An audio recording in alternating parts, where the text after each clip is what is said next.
अब सलाह होती है, सलाह माननी जरूरी थोड़ी होती। मैं आपको सलाह दूं, मानो तो मानो, नहीं मानो तो आप मेरे को सलाह दो, मैं मानूं तो मानूं, नहीं मानूं तो नहीं। तो इस सलाहकारी समिति की सलाह भी भारत सचिव के लिए बाध्यकारी। वो बता देते भारत सचिव, कहते हाँ भाई देख लेंगे। वो ना अपने पॉलिटी में एक आर्टिकल है ना 143, है ना 143 आर्टिकल, कि भाई राष्ट्रपति सुप्रीम कोर्ट से सलाह ले सकता है ना। तो इसमें है कि भाई राष्ट्रपति सुप्रीम कोर्ट से सलाह लेगा, तो अब सुप्रीम कोर्ट पर है, सलाह दे तो दे, नहीं दे तो नहीं। अब सुप्रीम कोर्ट ने सलाह दे दी, अब राष्ट्रपति पे है, सलाह माने तो माने, नहीं माने तो तुम लेते देते ही क्यों।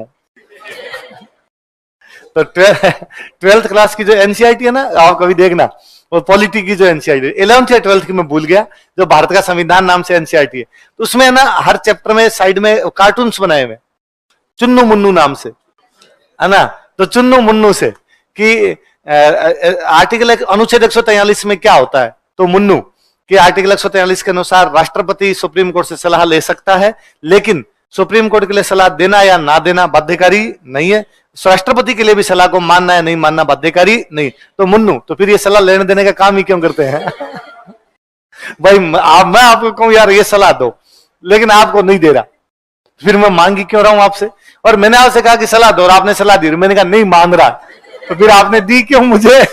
तो वो बात है कि भारत सचिव की सहायता के लिए एक सलाहकारी समिति होगी, लेकिन उसकी सलाह मानना भारत सचिव के लिए बाध्यकारी। 1909 में सुधार किए थे, तब कहा था 10 साल बाद सुधार करेंगे। 1919 में किया, तब कहा 10 साल बाद सुधार करेंगे। तो 1929 उसके लिए साइमन कमीशन बनाया गया था, और 1929 में नहीं हो पाया सुधार, कब हुए 1935 के बीच में गोलमेज सम्मेलन रिया आ गए थे। अब साइमन कमीशन क्या कहता है, ब्रिटिश प्रांतों और देशी रियासतों को मिलाकर क्या बनाया जाना चाहिए, अखिल भारतीय संघ। साइमन कमीशन की सिफारिशों के आधार पर एक्ट है, तो एक्ट भी कहता है कि ब्रिटिश प्रांत और देशी रियासतों को मिलाकर क्या बनाया जाए, अखिल भारतीय संघ। ब्रिटिश प्रांत और देश, ब्रिटिश प्रांत का मतलब है वो जगह जहां पर अंग्रेजों का डायरेक्ट राज था, जैसे बंगाल, पंजाब, मद्रास। देशी रियासतें मतलब अपने राजस्थान वाले, अपने पे अंग्रेजों का डायरेक्ट राज नहीं था, अपने पे राजा महाराजाओं का था। किसका था, पर राजा महाराजाओं के अंग्रेजों के साथ में क्या थी, संधियां। अब अंग्रेजों का नाम था, अलग अलग नहीं छोड़ेंगे, एक करेंगे। राजाओं वाला भारत और अंग्रेजों वाले भारत को मिलाएंगे और मिला के एक बना देंगे संघ। क्या बना देंगे, एक फेडरेशन बनाएंगे, एक संघ बनाया जाएगा। पर ब्रिटिश प्रांत तो संघ में पूरा शामिल होगा, क्योंकि ये संघ बनाना कौन सा रहे, अंग्रेज। तो अंग्रेजों वाला भारत तो पूरा ही शामिल होगा, पर राजाओं पे दबाव नहीं है भाई, चाहो तो शामिल हो जाना, चाहो तो शामिल मत होना। तो कैसे बनेगा फिर संघ, यदि चाहो तो शामिल होना, चाहो तो शामिल मत होना। मतलब भारत में राजा थे लगभग 550, कितने थे, 552 के आसपास राजा थे आपने। अब 550 राजा, 550 राजा में से और कोई कहे कि भाई 100 शामिल हो गए, तो अब संघ बनेगा कि नहीं बनेगा। या मान लो 450 शामिल हो गए, 100 शामिल नहीं हुए, तो संघ बनेगा कि नहीं बनेगा। तो इन्होंने कहा कि सीधी सी बात है, जितने राजाओं का भारत है उसकी जनसंख्या देख लो, 50% जनसंख्या यदि आ गई तो बना देंगे। कितनी परसेंट जनसंख्या आ गई, 50% जनसंख्या वाले इलाके आ गए तो बना देंगे, और 50% वाले भी नहीं आए तो बनाएंगे नहीं। पर भाई साहब 50% वाले भी नहीं आए, जब राजाओं कहा गया चाहो तो मिल जाओ और चाहो तो मत मिलो, तो राजाओं ने कहा नहीं चाह रहे भाई, अगले का अलग देश है। कि आप ये देखो कि जयपुर एक देश था, है ना, जयपुर एक देश है, जयपुर का अलग झंडा, जयपुर के अलग सिक्के, जयपुर की अलग सेना, जयपुर की संधि इंग्लैंड के साथ, जयपुर की संधि। अब जयपुर कहा जाए तू भारत में शामिल हो जा, तो मतलब जयपुर का झंडा अलग नहीं होगा, जयपुर की सेना अलग नहीं होगी, जयपुर का राजा अलग नहीं होगा, जयपुर का खजाना अलग नहीं होगा। जयपुर किसमें मिल गया, भारत। अब जयपुर अलग से इंग्लैंड से संधि, तो उसने क्यों, मैं अलग देश हूं अपने आप के अंदर। और अपने तो ये राजस्थान वाले देख लो, अपने भाई राजस्थान वाले जो अपने थे ना, जयपुर, जोधपुर, बीकानेर, भरतपुर, करौली, ये यूरोप के देशों से तो है। यूरोप वाले देश इतने, आप उनको देखो ना, सर्बियान, हर्जेगोविनान, बोस्नियान, इतनी दूर में चेंज हो जाते हैं यार।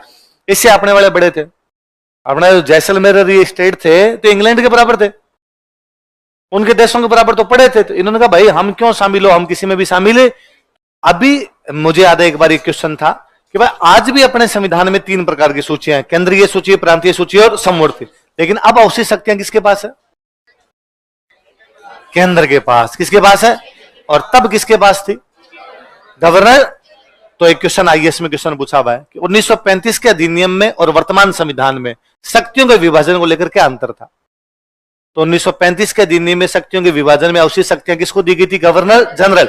वर्तमान संविधान में किसको दी गई। अच्छा, ये अवशिष्ट शक्तियां केंद्र के पास में होगी, ये कहां से लिया हमने,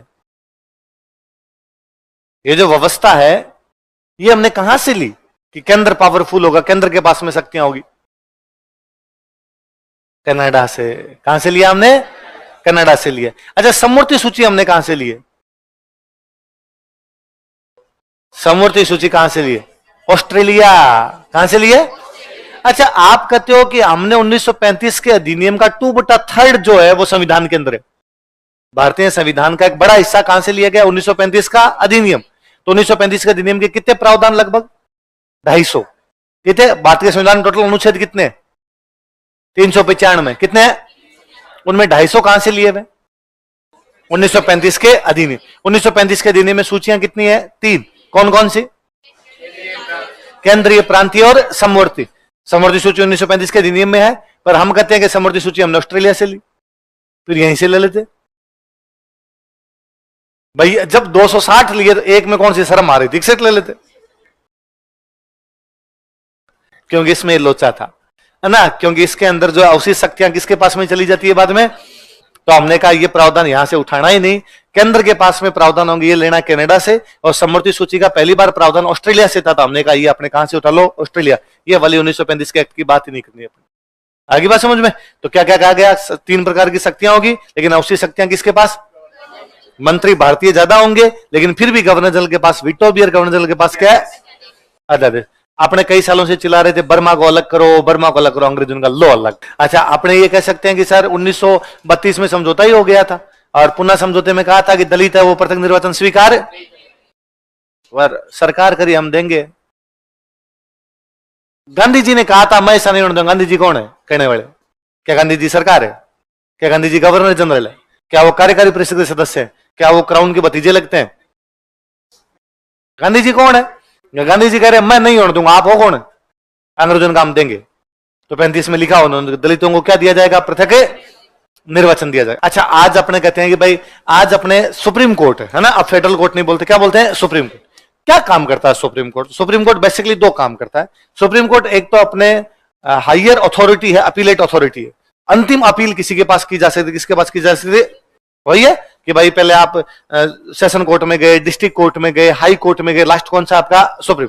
यही है। या एक सुप्रीम कोर्ट एक काम और करता है, सेंट्रल स्टेट डिस्प्यूट, केंद्र राज्य विवाद, कि भाई पंजाब हरियाणा लड़ लिए तो कौन सुलझाए? सुप्रीम कोर्ट से। तमिलनाडु आंध्र प्रदेश लड़ लिए तो कौन सुलझाए? राजस्थान मध्य प्रदेश में कोई पंगा है तो कौन सुलझाए? Supreme court. तो 2 काम करता है, ये तो सेंट्रल स्टेट डिस्प्यूट सुलझाता है, और एक अंतिम अपीलेट अथॉरिटी यदि कोई है, लास्ट अपीलेट अथॉरिटी कोई है, तो वो कौन सा है? Supreme court. पर तब ये अंतिम अपीलेट अथॉरिटी नहीं था, तब अंतिम अपील करनी तब तो लंदन जाओ, प्रीवी काउंसिल। किसमें जाओ? तो इसके जिम्मे एक ही काम आया, केंद्र राज्य संबंध। आजादी के बाद में हमने फेडरल उस टाइप का नहीं बना जैसे अंग्रेज बना के गए थे ना। अंग्रेजों वाले फेडरल के अंदर गवर्नर जनरल और मजबूत हो रहा था, अपने वाले में मजबूत हो रहा है केंद्र। कौन मजबूत हो रहा है? केंद्र। हमने कहा नहीं, अब उसमें इसमें क्या राज्यों के पास में पावर ज्यादा थी, अपने वाले में पावर किसके पास है? केंद्र। तो हमने कहा हमारा संघ अलग प्रकार का संघ है ना, वैसा संघ नहीं है, इसलिए हमने इसको संघीय लोकसभा आयोग की जगह कर दिया संघ लोकसभा आयोग। क्या कर दिया? संघ को बोलते हैं union public service commission, UPSC. पहले यह था एफपीएससी। अंग्रेज कह रहे थे कि फेडरेशन बनेगा, फेडरेशन बनेगा तो हमें फेडरल कोर्ट होगा, फेडरल बैंक होगी, और फेडरल क्या होगा आपका? Public service commission. आई बात समझ में? तो फेडरल कोर्ट था ही। फेडरल बैंक जो थी उसका नाम क्या दे दिया? Reserve bank of India, RBI. और इसका नाम क्या दे दिया आपका? संघीय लोकसभा आयोग। 1919 में प्रांतों के लिए क्या कहा था? प्रांतों में क्या लागू किया जाएगा? द्वैध शासन, है ना। प्रांतों में द्वैध शासन। 2 प्रकार के मंत्री बनेंगे, एक तो मंत्री कौन से होंगे आपके? आरक्षित, और एक कौन से होंगे? हस्तांतरित। पर हम कह रहे थे नहीं भाई साहब, प्रांतों में उसकी वजह से पंगा हो गया था, द्वैध शासन, खूब सारी कमियां पड़ी थी, विषयों का विभाजन वैज्ञानिक कर दिया गया था, आईएएस भी सपोर्ट नहीं करते, मंत्री आपस में भी सपोर्ट नहीं करते, फाइनेंस उधर दे दिया गया था, पड़ा था। तो अब कहा द्वैध शासन समाप्ति कर दिया था। तो प्रांतों में द्वैध शासन को क्या कर दिया गया? समाप्त। अब द्वैध शासन का मतलब क्या था? आधे मंत्री अंग्रेज बनाएंगे, आधे मंत्री कौन बनाएगी? जनता। अब ये समाप्त कर दिया, तो अब मंत्री कौन बनाएगा? कहा सारे जनता। सारे मंत्री कौन बनाए? प्रांतों को स्वायत्तता दे दी गई। क्या दे दी गई? स्वायत्तता का मतलब है प्रांत के लोग ही मंत्री बनेंगे, प्रांत के लोग ही कानून बनाएंगे, अंग्रेजों का कोई ज्यादा लेना देना। 1917 में मोंटेग्यू ने घोषणा की थी, तो मोंटेग्यू ने कहा था भारत को धीरे धीरे स्वयं शासन देंगे। कैसे?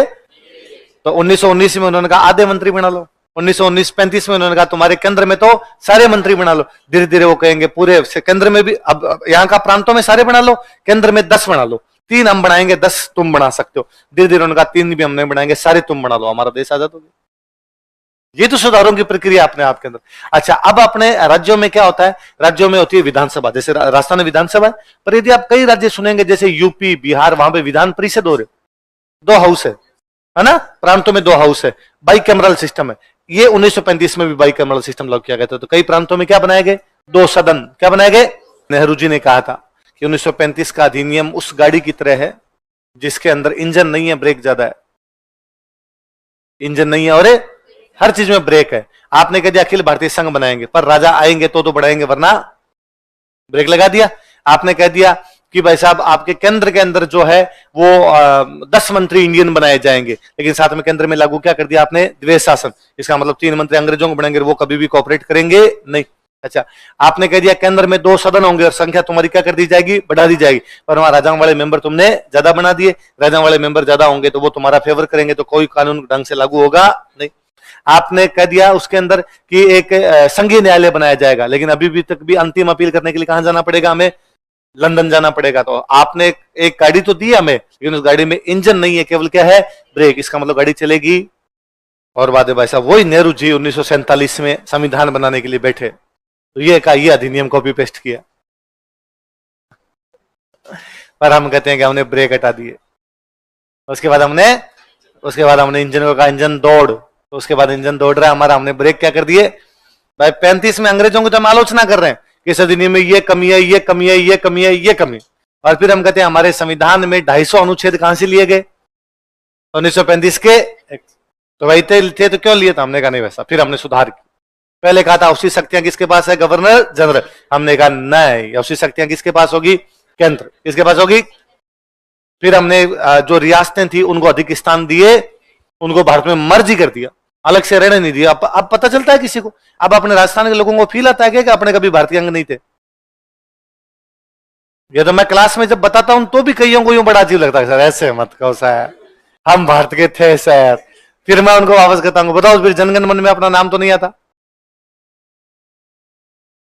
भाई। वो अंग्रेजों वाले भारत में जनगण मन गाया गया, जनगण मन अधिनायक जया भारत भाग्य, पंजाब सिंध गुजरात मराठा द्राविड़ उत्कल बंगा, सारे हैं। पंजाब, सिंध, द्राविड़, उत्कल, बंगा, महाराष्ट्र, गुजरात अपने नहीं है, क्योंकि अपने तो भारत में आते ही नहीं थे। भारत में नहीं आते हैं तो अपना गीत क्यों गाया जाएगा, वैसा अपना नाम ही नहीं लिया, तो अपना नाम भी उसके अंदर है। तो पर आज अपने को ये फील कभी भी आता क्यों, अब हम मर्जी हो। अब ये थोड़ी है कि राजा द्वारा इतने सदस्य बनाए जाएंगे, अब पता ही नहीं कौन राजा और कौन राजा। अब 5 लोकतंत्र है, हर 5 साल के अंदर राजा चुन के आएगा। यदि वो राजा लखन वाला होगा तो 5 साल बाद वापस चुन देंगे, बेलखना होगा तो हम 5 साल बाद हटा देंगे।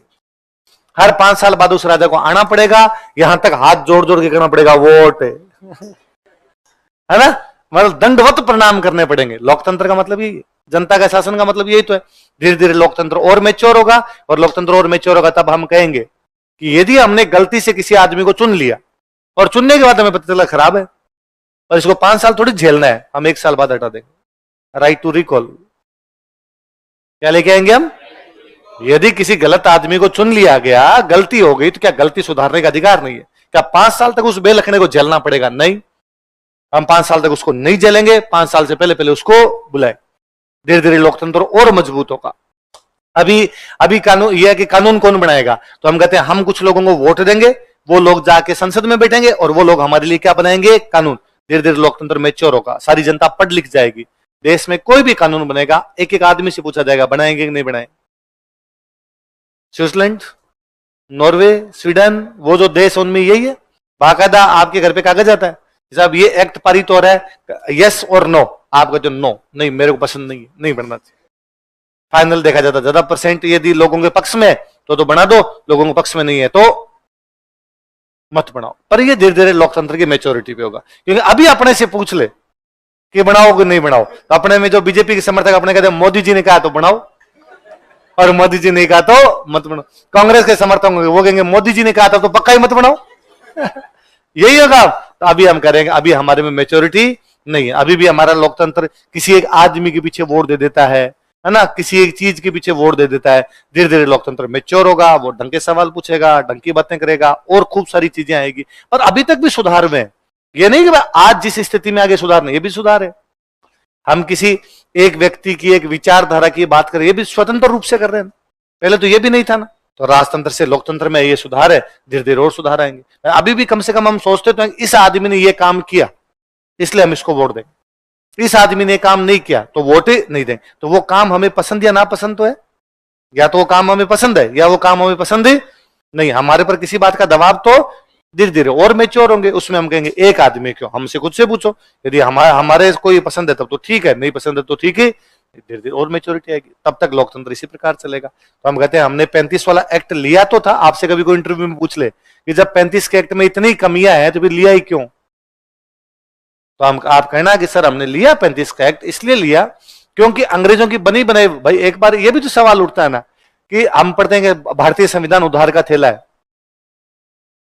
भारत का संविधान उधार का थैला है कि इधर से कुछ ले लो, इधर से कुछ ले लो, इधर से कुछ ले लो। तो हमने नया क्यों नहीं बनाया, हमारा बना लेते। तो हम कहते साहब कई बार आदमी को कोई काम करने के लिए खुद ठोकर खाने की आवश्यकता नहीं होती, दूसरों की ठोकरों को देख के भी सीखता है।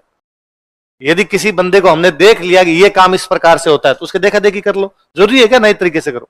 ये सारे लोग ऐसे खाना खाते हैं, हमने देखा, हमने भी ऐसे खाना खा लिया, सारे इस प्रकार खा रहे हैं, व्यवस्था सही है। हमने कहा नहीं हम इस प्रकार से खाएं, है ना। तो कई दिन तो इसको लगाने लगा था कि ऐसे हाथ आ सकता है, नहीं वैसा अभी तक फालतू का दिमाग हमने लगाया। सारी दुनिया से खाना खा रही, हम भी खा लेंगे। यदि इंग्लैंड वाली व्यवस्था पूरी दुनिया फॉलो कर रही थी तो हम भी कर लेंगे। पर इंग्लैंड वाली व्यवस्था अंग्रेजों ने जब बनाई तो अपने देश के अनुसार बनाई, हमने हमारे देश के अनुसार चेंज कर लिया। अंग्रेजों ने कहा खाना तो ऐसे ही खाएंगे पर हम कांटे छुरी से खाएंगे, उनकी व्यवस्था ये थी। हमने कहा नहीं भाई साहब बिना हाथ से जब तक ऐसे नहीं करो मजा आता, हमने हमारे मजे के अनुसार बनाया वैसा। तो हमने हमारे संविधान में चेंज किए, हमारे देश काल परिस्थितियों के अनुसार चेंज किए। और हमने संविधान में यह भी छोड़ा कि 47 में बनाने बैठे तो देखो कितने इंटेलिजेंट लोग थे वो, जब वो 47 में बनाने बैठे तब उन्होंने कहा आज हम बना रहे हैं, कल को अगली पीढ़ी को ये पसंद आई नहीं है तो तुम चेंज कर लेना। संशोधन का अधिकार है। किसका अधिकार है? आने वाली पीढ़ी में बाद में लगे कि यार 47 में जो बात 47 में सही थी जरूरी है कि आज भी सही हो, और जो बात 47 में नहीं थी हो सकता आज वो हो। तो उन्होंने कहा तुम चेंज करना। हमने 100 चेंज कर लिए। कितने कर लिए? कर रहे हैं हर बार। हमें लगता है फिर 47 में कोई चीज थी नहीं, अब नहीं आ गई भाई। 47 में टेक्नोलॉजी होती नहीं थी, अब टेक्नोलॉजी आ गई तो साहब आपका आईटी एक्ट चेंज करो। तब आईटी नहीं थी तो एक्ट किस बात का? अब आईटी है, एक्ट भी है। तब कोई सूचना का अधिकार जैसी बातें होती नहीं थी, अब होती है तो चेंज करो। तब दूसरे प्रकार के कोई भी जो उस समय नहीं थी अब लेके जाएंगे। तब थी, अब यदि रिलेवेंस नहीं है तो उसको मिटा देंगे।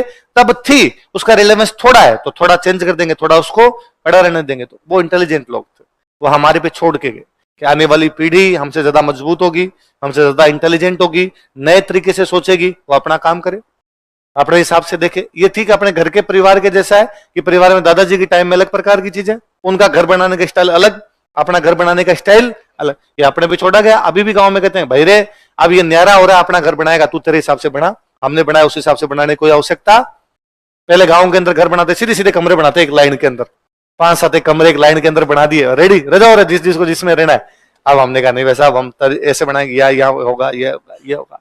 ये का ये अपना संविधान है। तो कोई पूछे भाई 35 का एक्ट में जब इतनी कमियां हैं तो तुमने लिया ही क्यों 35 का एक्ट? तो आप कहना कि हाँ सर उसमें कमियां थी और उसकी कमियों को हमने दूर कर लिया और हमारी परिस्थितियों के अनुसार कर दिया। अंग्रेजों ने अपनी कंडीशन के अनुसार बनाया था, लेकिन हमने भारतीय परिस्थितियों के अनुसार उसमें चेंज किए, चेंज करने की संभावना छोड़ी, समय समय पर और चेंज किए।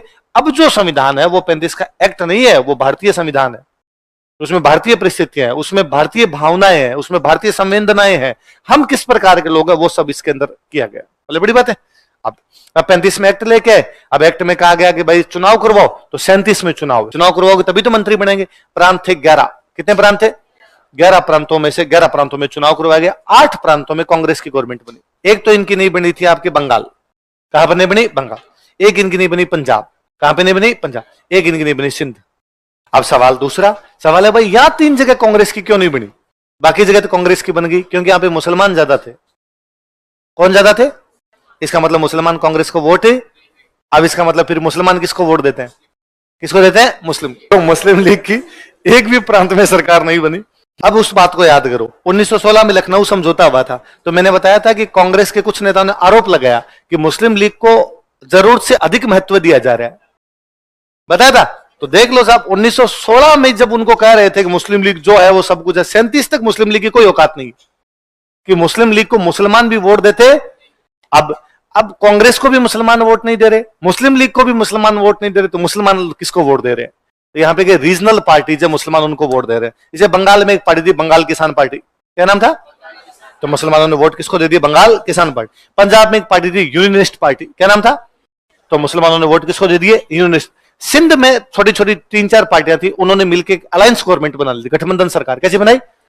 अपना एक प्रांत यूपी, यूनाइटेड प्रोविंस, संयुक्त प्रांत बोलते, क्या बोलते? संयुक्त। यहां पे 2 पार्टियों ने मिलकर चुनाव लड़ा, कांग्रेस और मुस्लिम लीग। किस किसने मिलकर चुनाव लड़ा? कांग्रेस और मिलकर चुनाव लड़ना समझते हो ना? मिलकर चुनाव लड़ने का मतलब है, मान लो यूपी में सीट है 100, कितनी सीट है? 100, तो 70 पे कह दिया कांग्रेस चुनाव लड़ेगी और 30 पे कह दिया चुनाव लड़ेगी मुस्लिम लीग। इसका मतलब क्या हुआ? 70 सीट पे मुस्लिम लीग जाके मुसलमानों को कहेगी मुसलमानों कांग्रेस को वोट दो, और 30 सीट पे कांग्रेस जाके हिंदुओं को कहेगी हिंदुओं किसको वोट दो? मुस्लिम। यही है, हमारे वोट हम तुम्हें दिलवा देंगे, तुम्हारे वोट है हम तुम्हें। तो कितनी सीटें, कौन से प्रांत में किस किसने मिलकर चुनाव लड़ा? कांग्रेस और मुस्लिम लीग। पहले गठबंधन, चुनाव से पहले गठबंधन बनाया, मिलकर चुनाव लड़ा। अब 100, मान लो 100 सीट है, तो कितनी सीट आने पे गवर्नमेंट बन जाएगी? 51। कितने आने पे? 51। अब भाई मुस्लिम लीग 30 में से 30 सारी जीत गई, कांग्रेस भी अपने 70 में से जीत गई 55। कितनी जीत गई? सरकार बनाने के लिए कितनी चाहिए? कितनी चाहिए? 51। कांग्रेस के पास कितनी? तो कांग्रेस ने सरकार बना ली। तो मुस्लिम लीग ने कहा हमने मिलकर चुनाव लड़ा था, हमने मुसलमानों को वोट दिया। कांग्रेस ने कहा क्या है, तो कांग्रेस धोखा दे गई। ऐसा मुस्लिम लीग इसके बाद इतनी नाराज हुई, इतनी नाराज हुई, उनका यार ये क्या तरीका है, यूं धक्को देन बरकाट एकदम वैसे करती है हमारे। तो मुस्लिम लीग क्लेम करती है, ब्लेम करती है कांग्रेस को। मुस्लिम लीग आरोप लगाती है कि जहां जहां पे कांग्रेस है वहां मुसलमानों पर अत्याचार होते हैं, जहां जहां पर कांग्रेस है वहां मुसलमानों पर। भाई मुस्लिम लीग कांग्रेस से नाराज हो गई, तो उसने कहा 8 प्रांतों में कांग्रेस की गवर्नमेंट है, यहां पर मुसलमानों की दुर्गति है। भाई साहब, मुसलमानों पर क्या होते हैं? अत्याचार। कौन आरोप लगा रही? क्या आरोप लगा रही? मुस्लिम अत्याचार कहां पे? जहां जहां कांग्रेस की सरकार। मगर बेचारी कांग्रेस की हालत देखो, आजादी से पहले उस पर आरोप था कि जहां जहां पर कांग्रेस है वहां वहां पर मुसलमानों पर अत्याचार। अब कांग्रेस पर आरोप है कि जहां जहां पर कांग्रेस है वहां मुसलमानों का क्या लेती है? पक्ष। हालात बदल गए। शरीफ समिति तथा पीरपुर समिति गठन किसने किया था? मुस्लिम लीग। क्यों किया? यह पता लगाने के लिए कि कांग्रेस शासित राज्यों में मुसलमानों पर अत्याचार होते हैं या नहीं। और समिति ने रिपोर्ट दी कि हाँ भाई साहब, जहां जहां कांग्रेस है मुसलमानों पर क्या हो रहे हैं? अब कांग्रेस करिए, हाँ करेंगे हम तो अत्याचार करेंगे, जो करना है वो करेंगे। कांग्रेस अपनी गवर्नमेंट चला रही है। 37, 38, 39 2 साल हो गए कांग्रेस गवर्नमेंट चला। 39 में शुरू हो गया सेकंड वर्ल्ड वॉर। क्या शुरू हो गया? सेकंड वर्ल्ड वॉर शुरू हो गया। और जैसे सेकंड वर्ल्ड वॉर शुरू हुआ, अंग्रेजों ने कहा यस सेकंड वर्ल्ड वॉर में लड़ने चलेंगे, और सेकंड वर्ल्ड वॉर में इंडियन आर्मी को भेज दिया गया जर्मनी लड़ने के लिए। कहां भेज दिया? सेकंड वर्ल्ड जर्मनी से चल रहा था, जर्मनी या जहां जहां अंग्रेज लड़ रहे हैं वहां वहां लड़ने के लिए भेज दिया। तो जब इंडियन आर्मी को अंग्रेजों ने सेकंड वर्ल्ड वॉर में इंक्लूड किया, तो कांग्रेस ने पूछा कि भाई साहब किससे पूछ के? इंडियंस, भाई वर्ल्ड वॉर है जर्मनी और इंग्लैंड के बीच का, हमारा क्या लेना देना, हम क्यों लड़े, और किससे पूछ के तुमने वहां पर भेजा? अंग्रेजों ने कहा ये रिपीट करना, लास्ट लाइन क्या बोली? किसको पूछ के पूछा? अंग्रेजों का पूछना किसे था? कांग्रेस ने कहा हमसे। तुमसे क्या पूछना है? कांग्रेस ने कहा गवर्नमेंट है, 11 में से 8 राज्यों में हमारी क्या है? गवर्नमेंट। जनता ने वोट दिए, इसलिए जनता की इच्छा हमारी इच्छा है, इसलिए हमसे पूछो। अंग्रेजों ने कहा अच्छा, काल मरी आज भूतनी होगी। अरे कल तो मरी थी और आज, या गांव में कहते हैं कि काल की भूतनी मसाणम आद, कि कल भूतनी बनी थी, अब करिए शमशान घाट में आधा हिस्सा मुझे दो। नहीं भाई साहब, काल की भूतनी मसाणा में आद, मसाण मतलब आध मतलब आधा, काल की भूतनी मतलब कल जो क्या बनी थी भूतनी, वो क्या मांग रही है? शमशान घाट में आधा हिस्सा। नहीं वैसा, वैसे नहीं। और कांग्रेस ने कहा कि यदि जब हमसे पूछना ही नहीं है तो हम सरकार में क्यों बैठे? जब आपको पूछना नहीं तो ये ढोंग, ये ढकोसला क्यों? और कांग्रेस सरकार भी चलाएगी नहीं। और 15 नवंबर 1939 को कांग्रेस की सारी प्रांतीय सरकारों ने इस्तीफे दे दिए। हम रिजाइन करते हैं, यदि अंग्रेज हमसे बिना पूछे कोई काम करते हैं, इसका मतलब कोई लोकतंत्र का कोई मतलब तो है। भाई जनता ने वोट दिए कांग्रेस को, यदि अंग्रेज को डिसीजन लेते हैं तो हमारी सरकार से पूछो, सरकार से बिना पूछे, सरकार का पूछने का मतलब जनता से पूछो, और जनता से नहीं पूछ रहे, बिना जनता से पूछे भेज रहे हो, फिर सरकार का भी कोई मतलब है